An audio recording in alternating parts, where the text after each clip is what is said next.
የማንኛውም ወገን የፖለቲካ ፍላጎትን በተመለከተ የስልጣን ጉጉት ወይም ከተጠያቂነት የማምለጥ ስሌት ከህዝብ ሰላምና ከሀገር ደህንነት በላይ ሊሆን አይገባም ይላል G24 ኒውስ። የትግራይ ህዝብ ለረጅም ጊዜ የተሸከመው ሰቆቃና ስደት እንደ ፖለቲካ መሳሪያ ሊቀጥል አይገባም። ለውጭ ኃይላት አጀንዳ ማስፈጸሚያነት የሚደረጉ ስልታዊ ሴራዎችም ሊቆሙ ይገባል። የቀጣዩ ትውልድ ታሪክ በዳግም ጦርነትና ደም መፋሰስ ሳይሆን በሰላም፣ በልማት፣ በፍትህና በእውነተኛ እርቅ መጻፍ አለበት የሚል ትንታኔ ያቀረበው G24 ኒውስ ይህ መሆን ሲገባው በተቃራኒው እየሆነ ጭራሽ በማዕከላዊ ስልጣን መቆናጠጫ ዋዜማ በግልጽ በህገ መንግስት ያሰፈረውን አንቀጽ 39 ተገን በማድረግ ትግራይን ለመገንጠል ጫፍ ላይ ደርሰናል እያሉ የቡድኑ አመራሮች ከመናገራቸው ጋር በተያያዘ የሰሙትን እያነሱ የሚጥሉ ህዝባዊ ቅቡልነት በሌለው ሁኔታ በቡድኑ ፍላጎት ብቻ የሚሆን ውሳኔ ይኖራል ወይ ለሚሉ ጥያቄዎች G24 ኒውስ ያልተፈታው የህወሓት እንቆቅልሽ በማለት ትግራይን ለመገንጠል 27 ዓመታት ለምን ፈጀ ብሎ አንኳር የሆነ ጥያቄ በማንሳት ቀጣዩን ትንታኔ ያቀርባል። የኢትዮጵያን የፖለቲካ የኢኮኖሚና የወታደራዊ መዋቅር ለ27 ዓመታት በበላይነት ሲዘውር የነበረው የህዝባዊ ወያኔ ሓርነት ትግራይ ዛሬ በደረሰበት የመክሸፍ ምዕራፍ ላይ ሆኖ ወደ ኋላ ሲገመገም በአገሪቱ ታሪክ ታይቶ የማይታወቅ ትልቅ እንቆቅልሽ ፈጥሯል። ትልቁ ጥያቄ ይሄ ነው። ሀገር እየመራ መላውን መከላከያ፣ ደህንነትና የቢሊዮን ዶላር የሀገር ውስጥና የውጭ ሀብት ሲቆጣጠር የነበረ ግዙፍ ድርጅት እንዴት በአጭር ጊዜ ውስጥ ተንሸራቶ ወደ ወረዳና መንደርተኛ የፖለቲካ አስተሳሰብ ተመለሰ? በዚህ መሰናዶ ርዕሰ ጉዳያችን ትግራይ የምትባል ካርታም ሆነ ስያሜ እንዳይኖር እየተሰራ ነው እንዴ የሚል መነሻ ይዞ ታዲያንን ለምን 27 ዓመት ትግራይን ለመገንጠል ሳይቻል ቀረ ለሚለው ሳይመለስ የከረመ ጥያቄ መልስ እንዲያገኝ በG24 ኒውስ የተዘጋጀውንና የቀጠናዊ ኃይላትን ሚናና ከበስተጀርባ ያሉትን የጂኦፖለቲካ ስሌቶች ሚዛናዊ በሆነ እይታ የፈተሸበት ልዩ የፖሊሲ ትንታኔ ወደ እናንተ እናደርሳለን። አብራችሁን ቆዩ።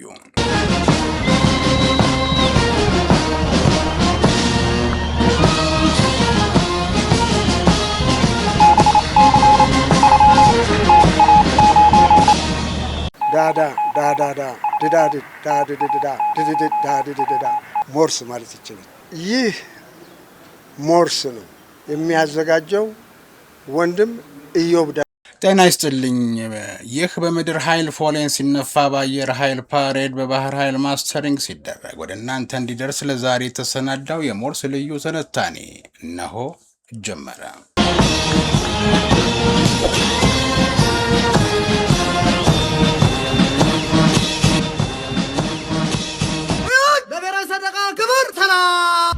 በዚህ መሰናዶ ርዕሰ ጉዳያችን ትግራይ የምትባል ካርታም ሆነ ስያሜ እንዳይኖር እየተሰራ ነው እንዴ የሚል መነሻ ይዞ ታዲያንን ለምን 27 ዓመት ትግራይን ለመገንጠል ሳይቻል ቀረ ለሚለው ሳይመለስ የከረመ ጥያቄ መልስ እንዲያገኝ በG24 ኒውስ የተዘጋጀውንና የቀጠናዊ ኃይላትን ሚናና ከበስተጀርባ ያሉትን የጂኦፖለቲካ ስሌቶች ሚዛናዊ በሆነ እይታ የፈተሸበት ልዩ የፖሊሲ ትንታኔ ወደ እናንተ እናደርሳለን።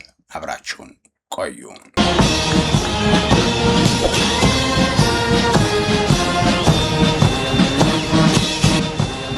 የፕሪቶሪያው የሰላም ስምምነት በኢትዮጵያ ፖለቲካ ውስጥ ታላቅ የሰላም ዕድልና የጦርነት ማቆም ተስፋን ቢፈጥርም የትግራይ ክልል አሁንም ውስብስብ በሆነ መዋቅራዊ አጣብቂኝ ውስጥ ይገኛል። ዛሬም ድረስ ተቋማዊ የሽግግር እጥረቶች፣ የተጠያቂነት መዘግየትና የቀጣናዊ ኃይላት ስልታዊ ፍላጎቶች መደራረብ ክልሉን ወደ ዘላቂ መልሶ ግንባታ ያመራል ወይስ ወደ አዲስ የግጭት ዙር ይመለሳል በሚል ስጋት ውስጥ ጥለውታል። ይህ ስልታዊ ትንታኔ የክልሉን የውስጥ ፖለቲካ ፍጥጫ፣ የቀጣናዊ ኃይላትን ሚናና ከበስተጀርባ ያሉትን የጂኦፖለቲካ ስሌቶች ሚዛናዊ በሆነ እይታ ይፈትሻል። በትግራይ ውስጥ እየተንሸራሸረ ያለው የውስጥ ፖለቲካዊ ክፍፍል የክልሉን ሁለንተናዊ መረጋጋት እየተፈታተነው ይገኛል። የቀድሞዋ የፌዴሬሽን ምክር ቤት አፈ ጉባኤ ወይዘሮ ኬሪያ ኢብራሂም በቅርቡ የሰጡት ምልከታ እንደሚያመለክተው የተንዛዛው የፖለቲካ ሽኩቻ፣ የወጣቶች ተስፋ መቁረጥ፣ የትምህርት ስርዓቱ መቋረጥና የአስተዳደር መዋቅሩ የህዝብ እምነት ማጣት ለቀጣዩ ትውልድ ስጋት ደቅነዋል። አንዳንድ ተንታኞች እንደሚሉት በክልሉ ያሉ የተወሰኑ የፖለቲካ ኃይሎች አሁንም ድረስ የጦርነት ስጋትን ለፖለቲካ የበላይነት መቆጣጠሪያነት ለመጠቀም መሞከራቸው ማህበረሰቡ ከተጫነበት ሰቆቃ ወጥቶ ወደ መደበኛ ህይወትና ወደ ልማት የመመለስ ዕድሉን እያጠበበው ይገኛል። የተጠያቂነት ጉዳይ የሰላም ስምምነቱና የተለያዩ እይታዎችን ስንመለከት የፖለቲካ ሳይንስና ዓለም አቀፍ ግንኙነት ተመራማሪዎች እንደሚገልጹት የሰላም ስምምነቱን ሙሉ በሙሉ በተግባር ከመተርጎም ይልቅ ወደ አዲስ አለመግባባት የሚያመሩ ንግግሮች የሚደመጡት ከተጠያቂነት ፍርሃት የሚመነጭ ሊሆን ይችላል። የህዝብ ጥያቄና ፍትህ በትግራይና በጎረቤት አካባቢዎች የተፈጸሙ በርካታ የሰብአዊ መብት ጥሰቶችና የንብረት ውድመቶች በህግና በሽግግር ፍትህ ስርዓት እንዲዳኙ የትግራይ ተወላጆችና የዓለም አቀፍ ተቋማት በስፋት ጥያቄ እያነሱ ይገኛሉ። የስጋት አዙሪት የተረጋጋና ተቋማዊ የፖለቲካ ስርዓት ሲመጣ ወንጀል የፈጸሙ አመራሮች በህግ መጠየቃቸው የማይቀየር በመሆኑ እድሜያቸውን ለማራዘም ሁልጊዜም ማህበረሰቡን በስጋት ውስጥ ማቆየት እንደሚመርጡ አንዳንድ ተንታኞች ያመለክታሉ። በሌላ በኩል የቀረቡትን ወቀሳዎችና የሚዲያ ዘመቻዎች የህወሓት ምክትል ሊቀመንበር አቶ አማኑኤል አሰፋ በጽኑ ይተቻሉ። ድርጅታቸው መዋቅራዊ መሰረት የሌለው ተደርጎ የሚወሰድ ከሆነ በመንግስትና በተለያዩ መድረኮች በየዕለቱ ስሙን ማንሳት ለምን አስፈለገ ሲሉ ይጠይቃሉ። ምክትል ሊቀመንበሩ በሞተ አካል ላይ ማንም ድንጋይ አይወረውርም በሚል ተጠቃሽ አባባል ድርጅቱ አሁንም ያለው ህዝባዊና ማህበራዊ መሰረት እንዲሁም የፖለቲካ ተጽዕኖ ከፍተኛ መሆኑን ይከራከራሉ። ይህ የሀሳብ ፍልሚያ የሚያሳየው በፌዴራሉ መንግስትና በህወሓት መካከል ያለው ግንኙነት አሁንም በከፍተኛ ውጥረት ውስጥ መሆኑን ነው። የቀጠናው ጂኦፖለቲካዊ ትስስርና የስጋቱ ሲታይ በቀጠናው ጂኦፖለቲካ ውስጥ በአሁኑ ወቅት የሚታዩ ስልታዊ ትስስሮች ውስብስብ መልክ እየያዙ መጥተዋል። እንደ ወይዘሮ ኬሪያ ኢብራሂም ያሉ የፖለቲካ ተዋናዮች ፍንጭ እንደሚያመለክቱት በአሁኑ ወቅት በተለያዩ ኃይላት ለምሳሌ በህወሓት በፋኖና በሻዕቢያ የኤርትራ መስመር መካከል የሚስተዋሉ የጋራ ግንኙነቶች የፌዴራሉን መንግስት የመጫን ስልታዊ ፍላጎት ያነገቡ ናቸው። ነገር ግን የፖለቲካ ታዛቢዎች እንደሚተነትኑት እነዚህ አካላት ዘላቂና ብሔራዊ ዓላማ ባይኖራቸውም የፌዴራሉን ማዕከል ማዳከም ላይ ሊያስማማቸው ይችላል። በተለይ የኤርትራ መንግስት የትግራይ ክልል ጠንካራ ሆኖ እንዳይወጣ ወጣቱ ኃይል በግጭትና በስደት እንዲዳከም የማድረግ ስውር ፍላጎት እንዳለው ይነገራል። በመሆኑም በቀጠናዊ ኃይላት ስልታዊ ጥቅምና አጀንዳ ከመደላል ይልቅ ከፌዴራሉ መንግስት ጋር በህጋዊና ሰላማዊ መንገድ መፍትሄ መፈለግ ለክልሉ ዘላቂ ህልውና የተሻለ ምርጫ መሆኑን የፖሊሲ ባለሙያዎች ያሰምሩበታል። በዚህ ርዕሰ ጉዳይ የጂ24 ኒውስ የፖሊሲ እይታና ምክረ ሀሳቡን ሲያስቀምጥ የትግራይ ጉዳይ በኃይል ብቻ የሚፈታ ሳይሆን በበሰለ የፖለቲካ ጥበብ፣ በህዝብ እምነት ግንባታና ተቋማዊ መፍትሄ የሚቋጭ ታላቅ አገራዊ አጀንዳ ነው። ዘላቂ መፍትሄ የሚመጣው የህዝብን የሰላም ፍላጎት ማዕከል ካደረገ መዋቅራዊ ሽግግር በመሆኑ የሁሉም ወገን ታሪካዊ ኃላፊነት የሚከተሉትን ዋና ዋና አቅጣጫዎች መከተል አለበት ይላል። የሰላም ስምምነቱን በቁርጠኝነት መተግበር፣ የፕሪቶሪያን ስምምነት ያለምንም አወላወል መፈጸም፣ የተሟላ የጦር መሳሪያ መፍታትን ማረጋገጥና የህግ የበላይነትን በክልሉ ማስፈን፣ ህዝባዊ ዴሞክራሲያዊ ውሳኔን ማክበር ሁለተኛው ነው። የትግራይ ህዝብ የፖለቲካ ፍላጎቱንና ውሳኔውን በነፃና ሰላማዊ በሆነ ዴሞክራሲያዊ ሂደት ብቻ እንዲገልጽ እድል መስጠት ነው። ሶስተኛ አድርጎ ጂ24 ኒውስ ያስቀመጠው ወጣቱን ከስጋት ቀጣና ማውጣት የሚል ነው። የክልሉን ወጣት ትውልድ ከፖለቲካዊ ግጭትና ከውጭ ኃይላት የጥፋት ስልት ታድጎ ወደ ትምህርት፣ የስራ ዕድልና የተረጋጋ ህይወት መመለስ ሲሆን የኢኮኖሚ መልሶ ግንባታንም ተጠቃሽ ነው ብሏል። የወደሙ መሰረተ ልማቶችን መጠገንና የክልሉን ኢኮኖሚ ማገገም የፌዴራሉ መንግስትም ሆነ የክልሉ ጊዜያዊ አስተዳደር ቀዳሚና ዋነኛ አጀንዳ ማድረግ ነው። የማንኛውም ወገን የፖለቲካ ፍላጎትን በተመለከተ የስልጣን ጉጉት ወይም ከተጠያቂነት የማምለጥ ስሌት ከህዝብ ሰላምና ከሀገር ደህንነት በላይ ሊሆን አይገባም ይላል ጂ24 ኒውስ። የትግራይ ህዝብ ለረጅም ጊዜ የተሸከመው ሰቆቃና ስደት እንደ ፖለቲካ መሳሪያ ሊቀጥል አይገባም። ለውጭ ኃይላት አጀንዳ ማስፈጸሚያነት የሚደረጉ ስልታዊ ሴራዎችም ሊቆሙ ይገባል። የቀጣዩ ትውልድ ታሪክ በዳግም ጦርነትና ደም መፋሰስ ሳይሆን በሰላም፣ በልማት፣ በፍትህና በእውነተኛ እርቅ መጻፍ አለበት የሚል ትንታኔ ያቀረበው ጂ24 ኒውስ ይህ መሆን ሲገባው በተቃራኒው እየሆነ ጭራሽ በማዕከላዊ ስልጣን መቆናጠጫ ዋዜማ በግልጽ በህገ መንግስት ያሰፈረውን አንቀጽ 39 ተገን በማድረግ ትግራይን ለመገንጠል ጫፍ ላይ ደርሰናል እያሉ የቡድኑ አመራሮች ከመናገራቸው ጋር በተያያዘ የሰሙትን እያነሱ የሚጥሉ ህዝባዊ ቅቡልነት በሌለው ሁኔታ በቡድኑ ፍላጎት ብቻ የሚሆን ውሳኔ ይኖራል ወይ ለሚሉ ጥያቄዎች ጂ24 ኒውስ ያልተፈታው የህወሓት እንቆቅልሽ በማለት ትግራይን ለመገንጠል 27 ዓመታት ለምን ፈጀ ብሎ አንኳር የሆነ ጥያቄ በማንሳት ቀጣዩን ትንታኔ ያቀርባል። የኢትዮጵያን የፖለቲካ የኢኮኖሚና የወታደራዊ መዋቅር ለ27 ዓመታት በበላይነት ሲዘውር የነበረው የህዝባዊ ወያኔ ሓርነት ትግራይ ዛሬ በደረሰበት የመክሸፍ ምዕራፍ ላይ ሆኖ ወደ ኋላ ሲገመገም በአገሪቱ ታሪክ ታይቶ የማይታወቅ ትልቅ እንቆቅልሽ ፈጥሯል። ትልቁ ጥያቄ ይሄ ነው። ሀገር እየመራ መላውን መከላከያ፣ ደህንነትና የቢሊዮን ዶላር የሀገር ውስጥና የውጭ ሀብት ሲቆጣጠር የነበረ ግዙፍ ድርጅት እንዴት በአጭር ጊዜ ውስጥ ተንሸራቶ ወደ ወረዳና መንደርተኛ የፖለቲካ አስተሳሰብ ተመለሰ? ድርጅቱ ላለፉት 27 ዓመታት ኢትዮጵያን በአገርነት መርቷታል ወይስ የትግራይን የመገንጠል ፍላጎት ለማሳካት ጊዜና ሀብት ሲያከማች የቆየ ጊዜያዊ ኃይል ነበር ወይ? በማለት የጂ24 ኒውስ ልዩ ትንታኔ የቡድኑን ምስረታ፣ የስልጣን ጉዞ፣ መዋቅራዊ መበስበስና በአሁኑ ወቅት የደረሰበትን የህጋዊነትና የሥነ ምግባር ውድቀት በዝርዝር ይፈትሻል። አንደኛ፣ መነሻውና ታሪካዊ እንቆቅልሽ ኢትዮጵያን መምራት ወይስ መገንጠልን መጠበቅ? ህወሓት የካቲት 11 ቀን 1967 ዓ.ም ሲመሰረት ዋነኛ መነሻው ማርክሲስት ሌኒኒስት ርዕዮተ ዓለም እና የትግራይ ህዝብ የራስን ዕድል በራስ የመወሰን መብት እስከ መገንጠል የሚለው የ1968ቱ ታዋቂው የመጀመሪያው ማኒፌስቶ ነበር።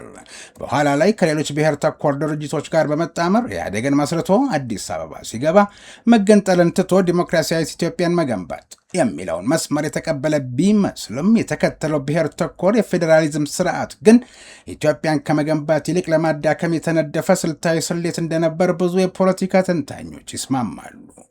ያልተፈታው እንቆቅልሽም ለ27 ዓመት የአገር መሪ የነበረ ቡድን ከስልጣን ሲወገድ በቀላሉ ወደ ቀድሞ የጠባብነትና የመገንጠል አስተሳሰብ መመለሱ ድርጅቱ ኢትዮጵያን እንደ አገር በፍጹም ወዶና አምኖባት እንዳልመራት ትልቅ ማረጋገጫ ነው። ይልቁንም አገሪቱን እንደ ትልቅ የኢኮኖሚ መጋዘን በመጠቀም ሀብት ሲዘርፍና የራሱን ክልላዊ መሽግ ሲያጠናክር እንደነበር አሁን ላይ ግልጽ እየሆነ መጥቷል ይላል። ሁለተኛው የስልጣን መክሸፍ ነው። የውስጥ መበስበስና ወደ መቀሌ ማፈግፈግ። በመለስ ዜናዊ ዘመን ልማታዊ መንግስት በሚል ስም የተገነባው የካድሬና የጥቅም ትስስር ስርዓት መሰረታዊ ዲሞክራሲን በማፈን ጥቂት የፓርቲ መሪዎች ብቻ የሚወስኑበት ጠባብ መድረክ ሆነ። በአውሮፓ አቆጣጠር በ2012 የቁልፉ መሐንዲስ ማለፍ በህወሓት ውስጥ የነበረውን የአመራር ክፍተትና የውስጥ ሽኩቻ ያፋጠነው ሲሆን መዋቅራዊ መበስበሱንም ይፋ ወጣው። ድርጅቱ በኢህአዴግ ግንባር ውስጥ የነበሩትን ሌሎች አጋር ፓርቲዎች ኦህዴድ፣ ብአዴን፣ ደኢህዴን በደካማና በአስፈጻሚነት ደረጃ ብቻ አስቀምጦ የደህንነቱን የወታደራዊንና የኢኮኖሚውን በተለይም እንደ ኤፈርት ያሉ ትላልቅ ተቋማትን ቁልፍ ቦታዎች በበላይነት መቆጣጠሩ በሌሎች ክልሎችና ብሔረሰቦች ዘንድ ከፍተኛ የፍትሐዊነት ጥያቄና ቅሬታን አጠራቀመ። ከ2008 ዓ.ም 2015 እስከ 2016 ጀምሮ የተቀጣጠለው የህዝብ ተቃውሞና በኢህአዴግ ውስጥ የተፈጠረው የኦሮማራ ወይም የኦሮሞና የአማራ አመራሮች ስልታዊ ጥምረት ህወሓትን ከማዕከላዊ ስልጣን አገለለው። ይህንን ሽንፈት በዲሞክራሲያዊ መንገድ መቀበል የተሳነው ቡድን የፌዴራል መንግስቱን ህጋዊነት በመካድ ወደ መቀሌ አፈገፈገ። ሶስተኛ፣ የአሁኑ ውድቀት የህግ ቅቡልነት ማጣት፣ የሀብት ዘረፋና የሰዎች ዝውውር። በአሁኑ ወቅት ህወሓት በፌዴራልም ሆነ በዓለም አቀፍ ደረጃ ያለውን የፖለቲካ ቅቡልነትና ህጋዊ መሰረት ሙሉ በሙሉ አጥቷል። ከጦርነቱ ማብቂያ በኋላ ድርጅቱ ራሱን ማደስም ሆነ አዳዲስ ወጣት አመራሮችን መተካት ተስኖታል። ይልቁንም በድሮው ረጋጭና አምባገነናዊ አስተሳሰብ በተጠረነፉ አሮጌ መሪዎች እጅ ወድቆ ከፍተኛ የመሪነት ቀውስ ውስጥ ይገኛል። ይህ የአመራር ቀውስና ተስፋ መቁረጥ ቡድኑን ወደ ከፋ የጥፋት መንገድ መርቶታል። የተፈጥሮ ሀብት መበዝበዝ ባለፉት 30 ዓመታት በአገር ደረጃ የዘረፈው አልበቃ ብሎት በአሁኑ ወቅት በትግራይ ክልል ውስጥ ያለውን እንደ ወርቅና ሌሎች ውድ ማዕድናትን በህገወጥ መንገድ በመቆፈርና ለውጭ ገበያ በኮንትሮባንድ በማቅረብ ክልሉንና ህዝቡን እየበዘበዘ ይገኛል። የሰዎች ዝውውርና የወጣቶችን ማፈስ። በክልሉ ሰላምና ተስፋ በማጣቱ ምክንያት ተስፋ የቆረጡ ወጣቶችን በኃይል በማፈስ ድንበር አቋርጠው ወደ ሱዳን እንዲሰደዱ በማድረግ የሰዎች ዝውውር ወንጀል ላይ መሰማራቱ በስፋት እየተነገረ ነው። ይህ እኩይ ድርጊት የትግራይን ሕዝብ የወደፊት ተስፋና የመተካት ዕድል እያጠፋው ይገኛል። አራተኛ፣ የሰላም ጠልነት ስትራቴጂ ከተጠያቂነት የማምለጥ ጥረት። የፌዴራል መንግስት በጦርነቱ ለተጎዳው የትግራይ ህዝብ በማሰብ መሰረታዊ አገልግሎቶችን፣ መብራት፣ ባንክ፣ ቴሌኮም፣ የጤና ተቋማት በፍጥነት መልሶ ለመጀመር ከፍተኛ በጀትና ጥረት አድርገዋል። ተደጋጋሚ ጊዜም የሰላም ጥሪዎችን አቅርቧል። ሆኖም ግን የህወሓት አመራሮች ለሰላም ጥሪው የሰጡት ምላሽ እምቢተኝነትና የፍጥጫ አማራጭ ነው።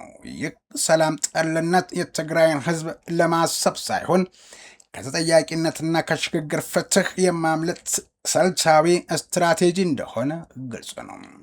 ቡድኑ ሰላም ከሰፈነና የህግ የበላይነት ካገኘ ባለፉት ዓመታት በፈጸማቸው የጦር ወንጀሎች፣ የሀብት ዘረፋዎችና በቅርቡ በህገወጥ መንገድ በፈጸመው የሰዎች ዝውውርና የማዕድን ዘረፋ በህግ ፊት መጠየቁን እንደማይቀር ስለሚያውቅ ትግራይን ሁልጊዜ በትርምስና በጦርነት አውድ ውስጥ ማቆየትን ይመርጣል። አምስተኛ፣ የፕሪቶሪያው ድህረ ጦርነት እውነታና የቡድኑ መከፋፈል። ጥቅምት 23 ቀን 2015 ዓ.ም በደቡብ አፍሪካ ፕሪቶሪያ የተፈረመው የሰላም ስምምነት የህወሓትን ወታደራዊ ይዞታ ያከሰመ ቢሆንም የውስጥ ክፍፍሉን ግን እየበልጥ አጋልጦታል። በአሁኑ ወቅት ድርጅቱ ታሪካዊ አንድነቱን ሙሉ በሙሉ አጥቶ በሁለት ባላንጣ ቡድኖች ተከፍሏል።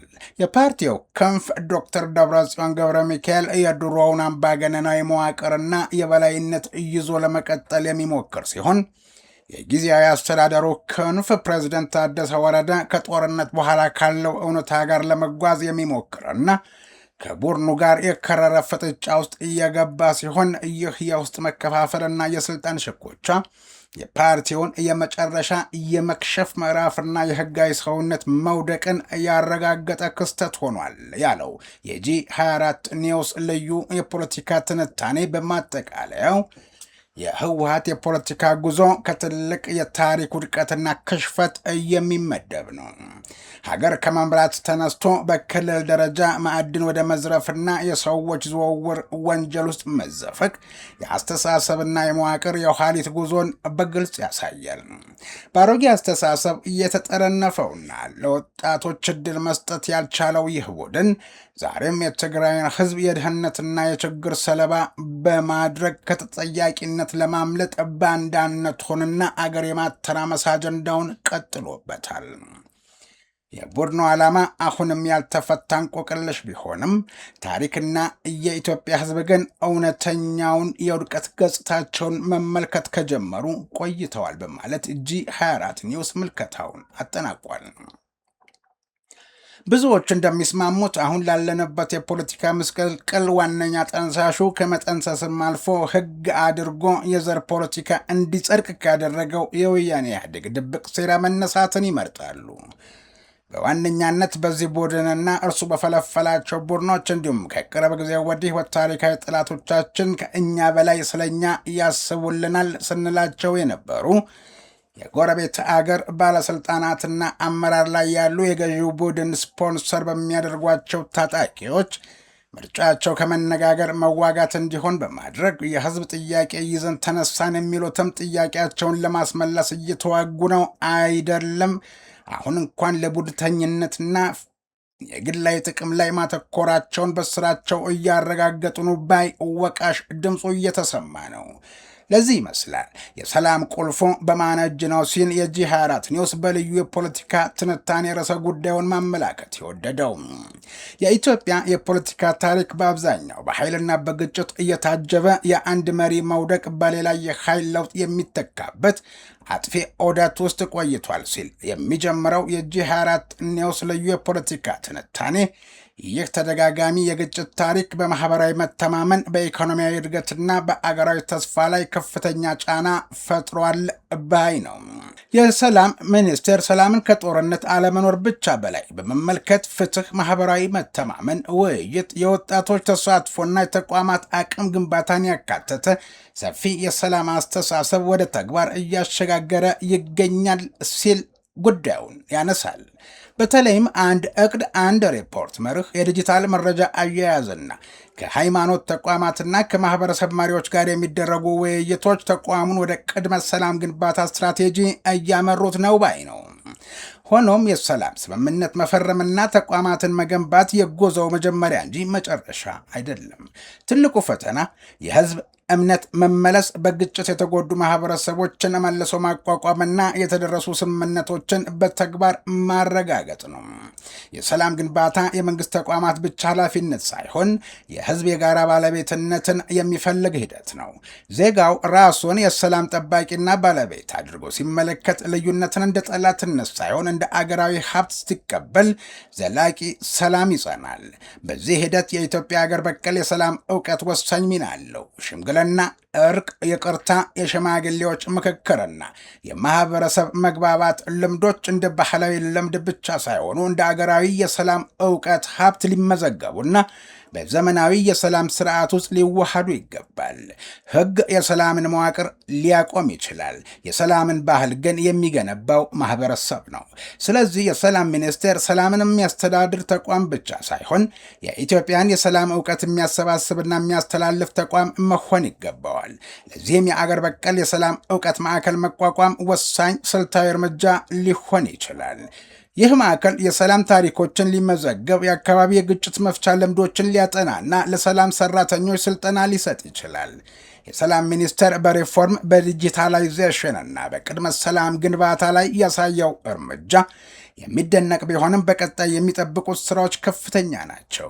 የሰላም ባህልን በቤተሰብና በማህበረሰብ ውስጥ ማስረጽ፣ የተሸረሸረ መተማመንን መመለስና ወጣቱን ወደ ሰላም ገንቢነት ማሸጋገር ቀጣይ ትኩረቱ ሊሆን ይገባል የሚለው የጂ24 ኒውስ ትንታኔ ስልታዊ ምልከታ እንደሚያሳየው ኢትዮጵያ ዘላቂ ሰላም የምታገኘው የውጭ ሞዴሎችን በመከተል ብቻ ሳይሆን የራሷን የሰላም እውቀት በዘመናዊ ተቋማት ውስጥ በማደራጀት ጭምር መሆኑን ነው።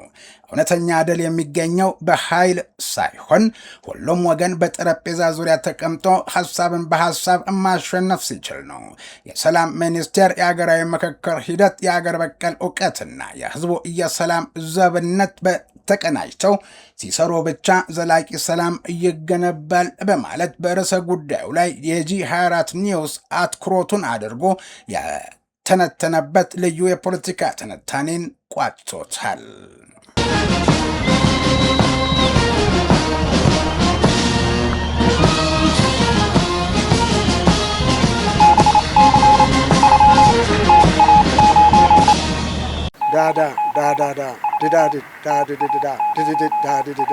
ሞርስ ማለት ይችላል። ይህ ሞርስ ነው የሚያዘጋጀው ወንድም ኢዮብ። የተወደዳችሁ ላይክ፣ ሼር፣ ሰብስክራይብ በማድረጋችሁ ደስተኞች ነን። እናመሰግናለን። በምድር ኃይል ፎሌን ሲነፋ፣ በአየር ኃይል ፓሬድ፣ በባህር ኃይል ማስተርኒንግ ሲደረግ ወደ እናንተ እንዲደርስ ለዛሬ የተሰናዳው ጂ24 ኒውስ የቀጠናዊ ኃይላትን ሚናና ከበስተጀርባ ያሉትን የጂኦፖለቲካ ስሌቶች ሚዛናዊ በሆነ እይታ የፈተሸበት ልዩ የፖሊሲ ትንታኔን ወደ እናንተ አደረስን። በድጋሚ አብራችሁ ስለነበራችሁ አመሰገንን። በቀጣይ በሌላ መርሃ ግብር እንጠብቃችኋለን። እስከዚያው